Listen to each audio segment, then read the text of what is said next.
If you made it to the roster of the 1920 Cleveland Indians, by default, you had to be tough and you had to be fortunate. And I say that because there was the 1918-19 flu pandemic. You had to survive that. And there was World War I. You had to survive that. World War I, the 9 Cleveland Indians were drafted into the Army, actually 8 players and 1 head usher. Some of them were in serious combat in France. And then there's Ray Caldwell. He had been a fine pitcher for the New York Yankees from 1910 to 1919, but they thought by 1919 he was washed up. So they released him. He was picked up by the Boston Red Sox, and they quickly released him. And then Steve O'Neill of the Cleveland Indians signed him and gave him a chance. August 24th, 1919, Ray Caldwell's pitching against the Philadelphia Athletics. It was the 9th inning, and Ray Caldwell was winning 2-1. He had only one more out to go. There was a thunderstorm on the horizon. It hadn't rained yet, but a thunderstorm was losing, and suddenly there was a boom. Caldwell was knocked off his feet and knocked out. The catcher, Steve O'Neill, lost his mask and hat. Third base coach had his hat knocked off. And Ray Chapman looked at the pitcher and ran in from his shortstop position thinking that Caldwell was dead. He almost fell down because his legs were numb. Ray Caldwell eventually came to, and he stayed in the game and pitched to the next batter, who grounded out to third to complete the game. Yeah, Ray Caldwell survived the pandemic, World War I, and lightning to pitch today, game number 107 of the All-Time Greats Tournament.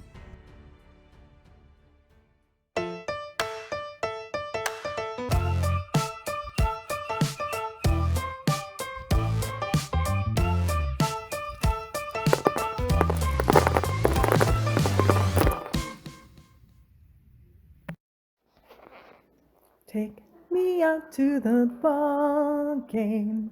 Take me out with the crowd. Buy me some peanuts and Cracker Jack. I don't care if I ever get back, for it's root for the home team. If they don't win, it's a shame, for it's 1, 2, 3 strikes, you're out at the old ball game. Batten down the hatches, there could be some runs scored in this game. It is the 1920 Cleveland Indians hosting the 1922 St. Louis Browns. The Browns scored 15 runs in one of their first round games, and Cleveland scored 11 runs in each of their 2 first round games. We've had the player introductions. Let's play ball. Ray Caldwell is ready to pitch to Jack Tobin, the center fielder for the St. Louis Browns. Here's the first pitch of the ball game.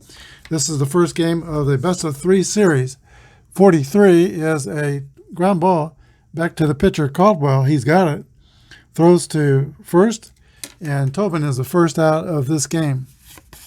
Marty McManus is the batter. We're using basic Apba, except in stealing. We have master ratings for both teams, so we'll go with master stealing. Marty McManus, 24, is a 32. That's a fly ball to right field. Elmer Smith is under it and makes the catch. 2 away for the Brownies. Here is George Sisler, 420 hitter in 1922. 46 is a 41. That's going to be an error on the pitcher, Ray Caldwell. Sisler is the first base runner. He is fast. That brings up the 4th hitter, Ken Williams, who hit 39 home runs in 1922. Here's the stretch and the pitch by Ray Caldwell. 56 is a 34. It's a high pop to shortstop, or Y. He has the Y, so it's going to be a strikeout. So that's 3 outs in the top of the first. We go to the bottom of the first. Cleveland coming to bat with no score. Dave Danforth out of Granger, Texas, is pitching for the Browns. He's a grade C Y modifier. And Joe Sewell A tough man to strike out steps in the box for Cleveland. Here's the pitch to Joe Sewell. 1-1 roll. That's a hit column roll for Sewell. 1-4 is a single. Just a base hit. Sewell is a stealing rating of E23, which means there'll be have to be 2 outs in the inning before the 6th inning. Before he goes, he could hit and run.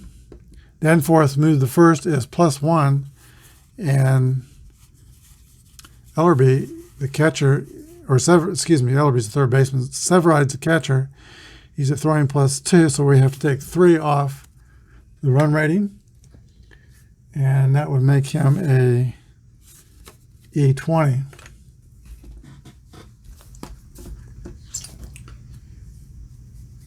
The Indians were coming out of the dead ball team, but they did not run as much as most dead ball teams did run, but they did run some. Let's see. 11 through 42 would be chances to be safe. We're going to swing away. Here's the pitch to Evans. 23 is a 26. That's going to be a ground ball to second base. McManus flips to the shortstop Gerber to retire Sewell 4-6. Fielder's choice. So now Joe Evans is the runner. He's a fast runner. Chris Speaker, a 380 hitter, 388 in 1920. 34 is a fly ball to center field. Jack Tobin is under it and makes the catch. There are 2 Indians down, and here is Elmer Smith. Elmer Smith was one of those who were in action in France in World War I. He wrote back to his friend Steve O'Neill, the catcher, and said that hearing the bullets whiz by his head was a lot like Walter Johnson throwing fastballs at his chin. Here's the pitch to Elmer Smith. 34 is a fly ball to Jack Tobin in center. That'll close out the Indians' half. We go to the top of the second. No score.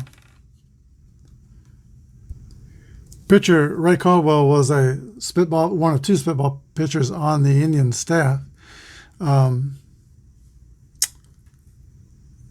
I think Stanley Kovaleski employed the spitball, and he was one of 3 pitchers that won 75 games. Bagby, Kovaleski, and Caldwell together won 75 games in 1920. Here is Baby Doll Jacobson. 1-6 is a 28. That's going to be a ground ball to the shortstop. Jacobson is out. 1 away. Hank Severide, the Browns catcher.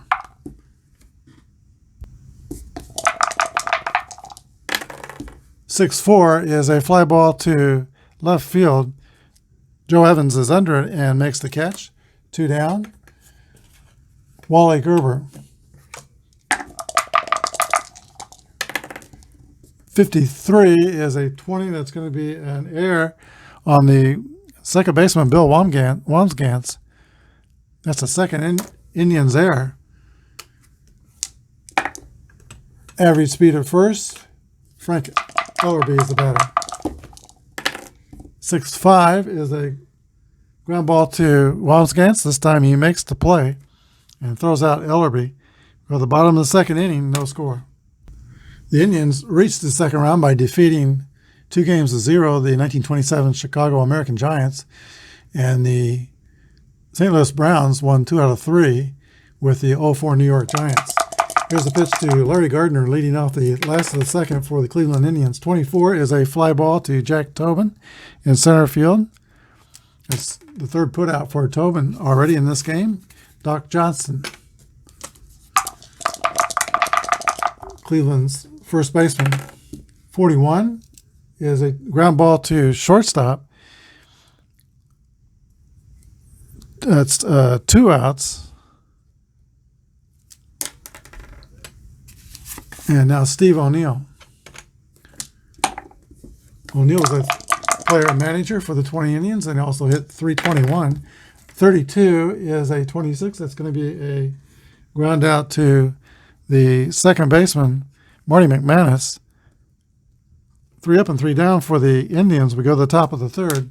No score. Pitcher Dave Danforth will lead off for the Browns. Here's the pitch from Ray Caldwell.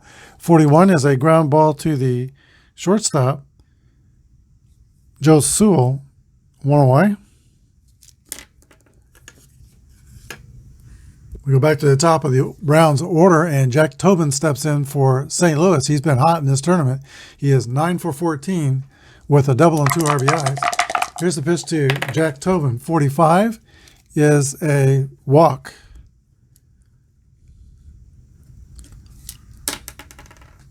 Tobin is average speed. Here is Marty McManus. He's got the extra 31. There is 1 out. Tobin's steal rating is F18. That's not real good.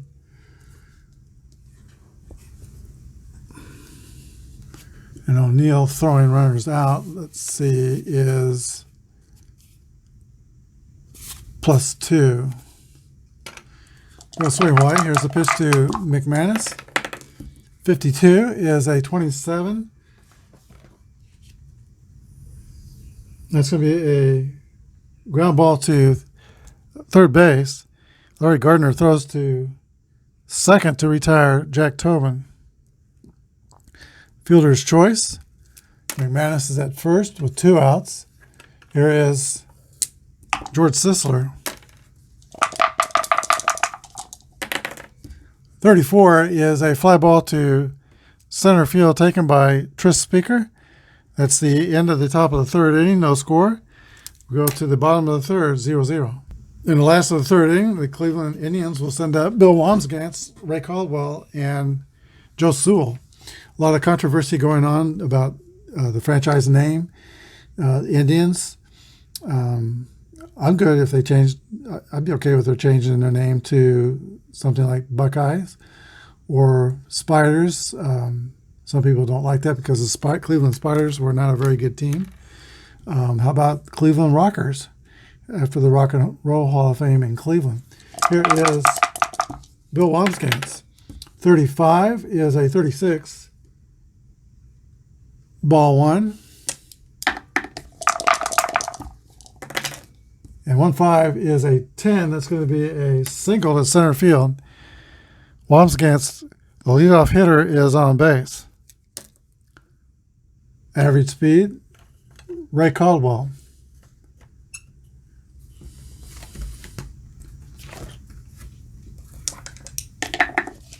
Caldwell will square around and try to bunt. I'm going to re-roll that. All right, 63 is a 32. That's going to be a bunt picked up by the third baseman, Ellerby. He throws to first. Sacrifice is good, 5-3. Wambsgans goes to second with 1 down. Joe Sewell, who came to the Indians, started playing shortstop after the tragedy with Ray Chapman in August of 1920. He went on to become a Hall of Famer. Very hard man to strike out. 329 hitter in 1920. He's got a man in scoring position. The base hit here could put the Indians on the board. Here's the pitch to Joe Sewell. 3-3 roll. That's a hit column roll for Joe Sewell. And 24 is a double to right center field. The ball rolls all the way to the wall. And Wambsgans scores. Caldwell is in the second, standing up, and the Indians are on the board, 1-0. Here is Joe Evans, a 349 hitter. Here's the pitch to Evans from Danforth. 22 is a hit column roll for Joe Evans.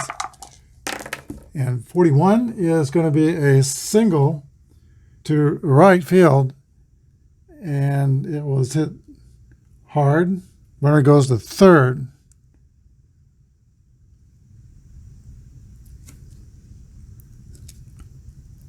First and third. Cleveland with 1 out. The Browns are going to play the infield back, try to get a double play. Here is Tris Speaker. Tough spot for Dave Danforth here. Here's a pitch to from Dave Danforth. 54 is a 32. That's going to be a high fly out to shallow right field.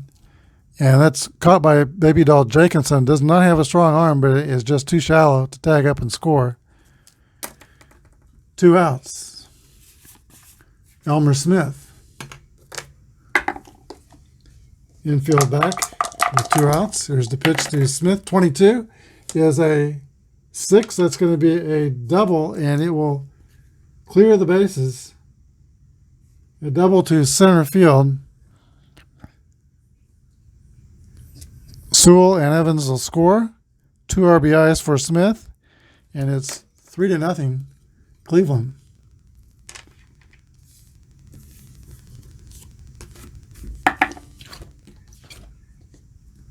The Indians don't hit a lot of home runs, but they can string them together and keep the line moving. Here is Larry Gardner, 310 hitter.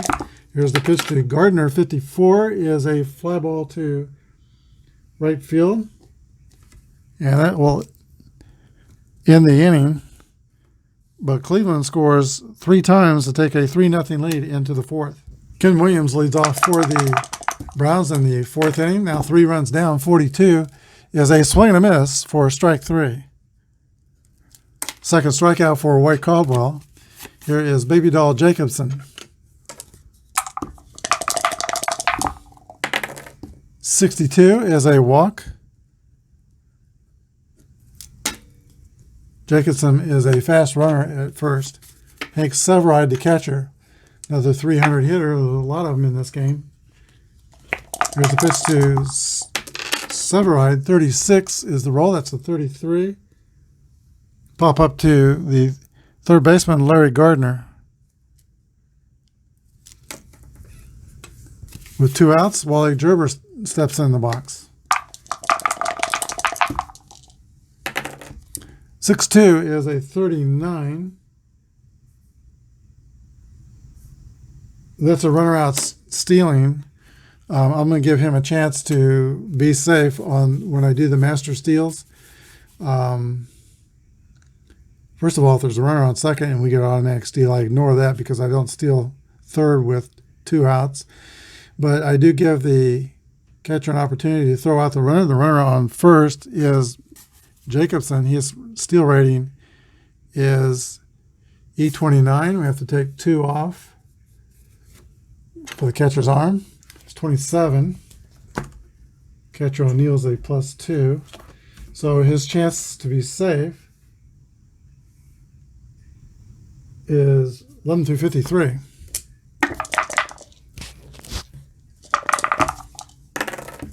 .34, he is safe. So now Gerber has a man in scoring position. Here's a pitch to Gerber. 22 is a 7. That's going to be a single to right. And Jacobson will score as a result of the stolen base, and the Browns are on the board. It's Cleveland 3 and St. Louis 1. Here is Governor Ellerby. 53 is a 19. That's going to be a single to, 2 outs. It's a ground out to third. 5-3 with 2 outs. It's a ground out to third result. So that's 1 runs in for the Browns. Go to the bottom of the 4th inning. Cleveland 3, St. Louis 1. League Park was basically in a residential neighborhood. I think a trolley ran there, and that was common in those days. A lot of the wealthy people who could run trolley lines like to put sporting venues at the right off those lines, and I think that was the case in Cleveland. Here's the pitch to Doc Johnson. 61 is a ground ball to third base. Larry Ellerby has it, throws the first, 1 down. Steve O'Neill. O'Neill has struggled in the tournament. He's 1 for 10 coming into today's game, now 1 for 11. 1-2 is a 20 5. Result, that's a ground ball to second base. 2 outs. Here is Bill Wamsgans.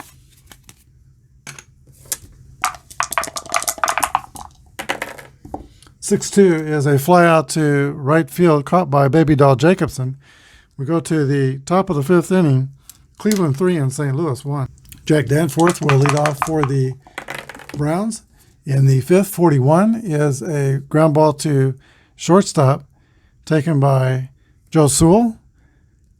And that's the first out. Jack Danforth has grounded out to short twice. Here is Jack Tobin. 6-6 roll. That's a hit column roll there. 6-6 is a drive. It might be. It could be. It is out of here, and that draws the Browns to within 1. It is 3-2 Cleveland. Here in 1 out in the 5th, Marty McManus 0 for 2 today. 45 is going to be a base on balls.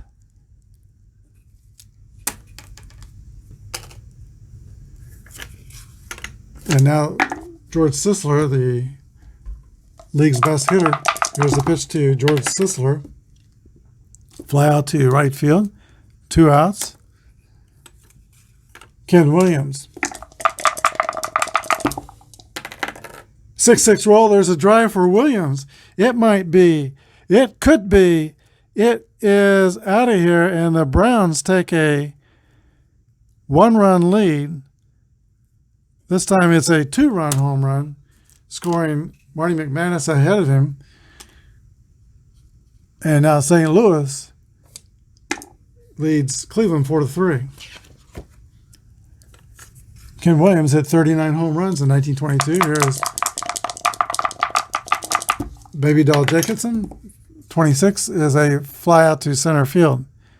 3 outs, but a big inning for the Browns. We go to the bottom of the 5th, St. Louis 4 and Cleveland 3. There was a power surge in the top of the 5th inning by the visitors, and now they have wrenched the lead away from Cleveland. Here is Ray Caldwell, the pitcher, to lead off for the Indians in the bottom of the 5th inning. 53 is a 21. That's going to be a error by the George Sisler, the Browns' first baseman.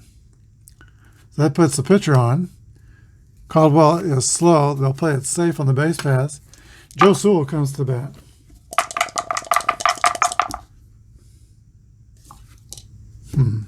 He's going to swing away. 36 is a walk. First and second, no outs. Here is Joe Evans. Between rounds in the tournament, is assumed there's a day off, so everyone is available for the Browns bullpen.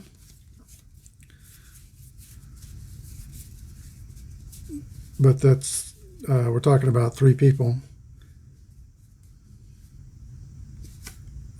Davis is a D, Baines a D, and Rusty Wright is a grade B in the bullpen. Here's the pitch to Joe Evans. 1-4 is a fly ball to left field, caught by Ken Williams, 1 down.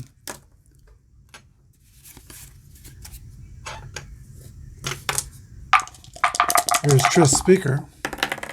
65 is a 35. That's going to be a, let's see, get it on the right page. That's a foul out to the catcher. Severide has it. That's 2 down. And now Elmer Smith. 34 is a fly ball to center field. That's going to strand both runners on base. We go to the top of the 6th. St. Louis 4 and Cleveland 3. Catcher Hank Severide leads off for the Browns in the top of the 6th inning. He's 4 for 16 in the tournament. Here's the pitch. 26 is a ground ball to the shortstop, Joe Sewell. Throws the first, 1 away. Wally Gerber comes up. Gerber singled and drove in Jacobson in the 4th inning. Here's the pitch. 36 is a pop-up to the third baseman, Larry Gardner. 2 outs. And now the third baseman for St. Louis, Frank Ellerby. 1-6 is the roll. That's a 28. Ground out to Joe Sewell at short. 3 up and 3 down for the Browns in the 6th. We go to the last of the 6th. Browns are up by 1. Larry Gardner, who is 4 for 12 in the tournament, leads off for the last of the 6th for Cleveland. They're down by 1. How many of you out there know someone who was actually a St. Louis Browns fan? I knew one in my life when I was teaching in California back in the late 70s and early and through the 80s. I was friends with a family who the dad was a proud fan of the St. Louis Browns when he lived in St. Louis. Here's the pitch to Larry Gardner. 42 is a base on balls. Indians have the leadoff man on. Average speed. Doc Johnson comes to bat, the first baseman.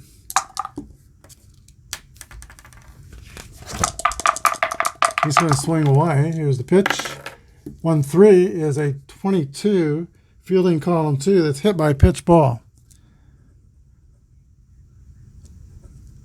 It puts the potential go-ahead run on base. Steve O'Neill.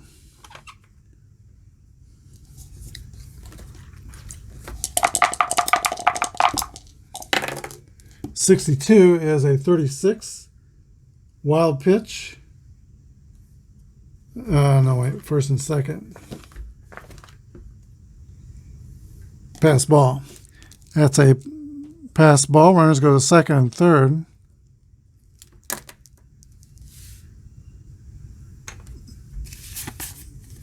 O'Neill is still up. Danforth is in serious trouble of losing the lead.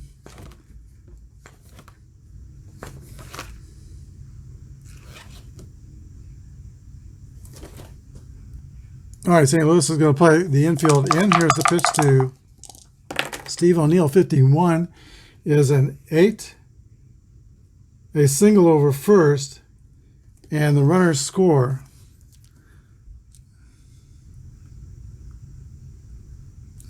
Unless Johnson is slow. He is not. So Gardner scores. Doc Johnson scores from second. 2 RBIs, and the Indians are back in front. 5-4. All right, that brings up Bill Wamsgans. The 5 runs are not within 3 innings, so the grade doesn't go down. Here's the pitch to Wamsgans. 55 is an 8 against a C. That's going to be a single to center, and the runner goes to second. First and second Indians, nobody out. Ray Caldwell will try to sacrifice. 6-6 roll, that's a 6 on the sacrifice. And that's going to be an out, a bunt to the third baseman who throws to second covering first. 5-4. Everybody moves up 90 feet. There's 1 out. Danforth is due to lead off the next inning. They're going to try to see if they can nurse him through this. Infield's playing in. There's the pitch to Joe Sewell. 6-6 roll. That's a hit column roll for Sewell. And 61 is a double.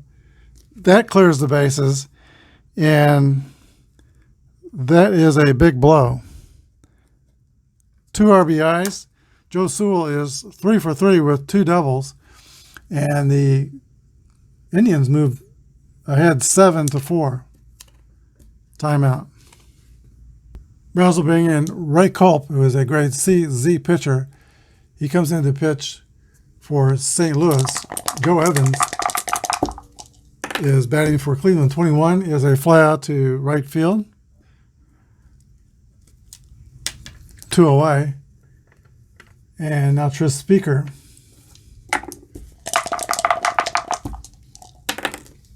.35 is an 8, and that's going to be a single over second, scoring stool. 8-4 Cleveland.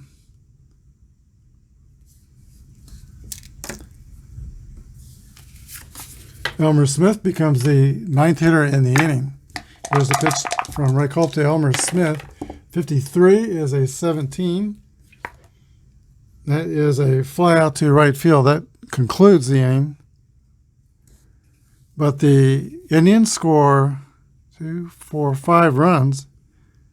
We go to the top of the 7th. Cleveland 8 and St. Louis 4.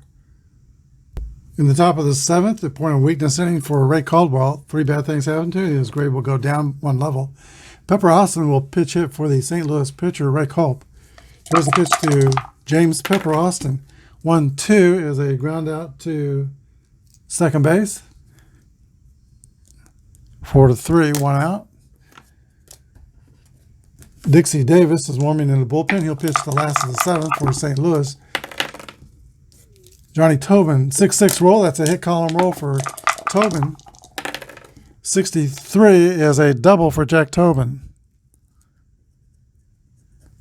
Tobin has homered and doubled in today's game. He's there with 1 out in scoring position. Browns are 4 runs down. They led briefly in this game by 1 run. 1-2 is a 25. That's going to be a line out to second base. Now, George Sisler. 6-6 roll for Sisler. Hit column roll. 41 is a double. I'll score a run. Tobin crosses the plate. It is now 8-5. And Ray Caldwell is 1 mark away from being tired. He'll pitch to Ken Williams. 62 is a 22. Runner steals third, but there's 2 outs, so I would never do that, so we'll ignore that result. 6-5 is a 12, and that's a strikeout. But the Browns get 1 on 2 doubles, 1 by Tobin, 1 by Sisler. We go to the bottom of the 7th. It's 8-5 Cleveland. Frank Dixie Davis will be called on to pitch for St. Louis. He's a grade D pitcher, no modifiers. And Larry Gardner leads off for the Indians. 52 is a ground out to third base, 5-3. 1 away. Here's the first baseman, Doc Johnston. It's hit by pitch last time up. 21 is a fly ball to left field, caught by Ken Williams. 2 outs, and now Steve O'Neill. 43 is a ground ball back to the pitcher, Davis. 3 up and 3 down for the Indians. We go to the top of the 8th inning. Cleveland leads 8-5. Coming in to pitch the 8th inning for Cleveland is Guy Alabama Blossom Morton. So the Indians will see the Browns Southern relief pitcher Dixie Davis and raise them 1 Alabama Blossom. Here's a pitch to Baby Doll Jacobson in the top of the 8th inning. 35 is a 9 against a C pitcher. That's going to be a pop out to Larry Gardner at third base. 1 away. Hank Severine.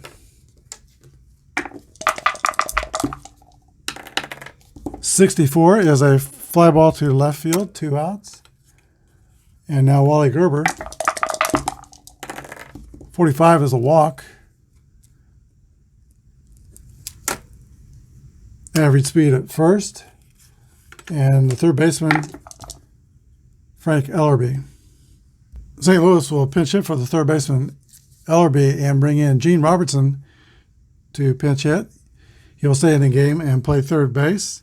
Here's the pitch to Robertson from Guy Morton. 31 is a 8 against the C. That's going to be a single to left center.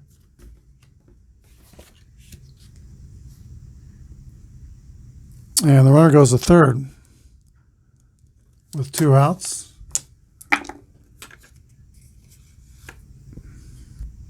All right, the pitcher spot is coming up, and St. Louis will use another pitch hitter. Charles Chick Shorten will hit for Dixie Davis. Here's the pitch to Shorten. 65 is a 12. That's going to be a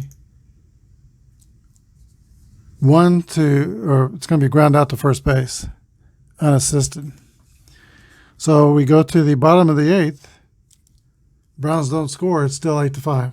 Bill Beverly Bain will be pitching for the Browns in the last of the 8th. Bill Wamsgans steps in the box for Cleveland. 24 is a 27. That's a ground out to third base. 5-3. And that is the new third baseman over there, Gene Robertson.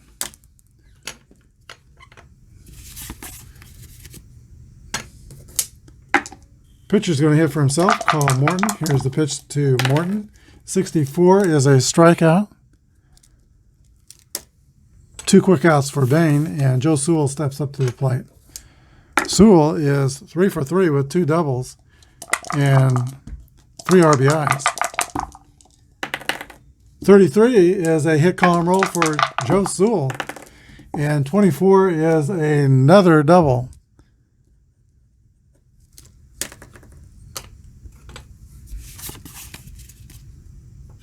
Here is Joe Evans. He could extend the lead with a base hit here. 1-5 is an 11. That's going to be a hit. It's going to be a single to left, but the runner's out of home unless he's fast, and Joe Sewell is fast. He's not. He's out. Thrown out 7-2 at home. That'll end the inning. We go to the bottom or top of the 9th inning. Cleveland 8 and St. Louis 5. Joe Sewell goes 4 for 4 today for Cleveland, and he is 9 for 15 in the tournament. An equally hot bat, and Jack Tobin comes up to lead off for the Browns. Came in today 9 for 13, and today he's 2 for 3, so 11 for 15 for Jack Tobin. Guy Morton, we'll see if he can get him out. Here's the pitch. 22, he's not going to get him out. That's a base hit for Jack Tobin. His third hit for the day. He's singled, doubled, and homered. Average speed at first, Marty McManus. 46 is a fly ball to left field taken by Joe Evans. It's the first out. Here is George Sisler. 1-1 roll for Sisler. That's a hit column roll for him. And 52 is a double over first. And the runner goes to third. Second and third Browns with 1 away in the 9th. Brings the tying run to at least to the on-deck circle. Duster Mayles will get up in the bullpen for Cleveland and start the loosen. Here is Ken Williams.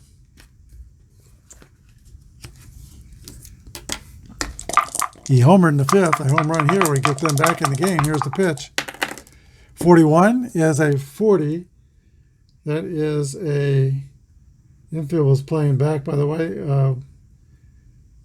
Ground ball to second base. 4-3. Tobin scores. Give an RBI to Williams. And Sisler goes to third, but there's 2 outs. Score is 8-6.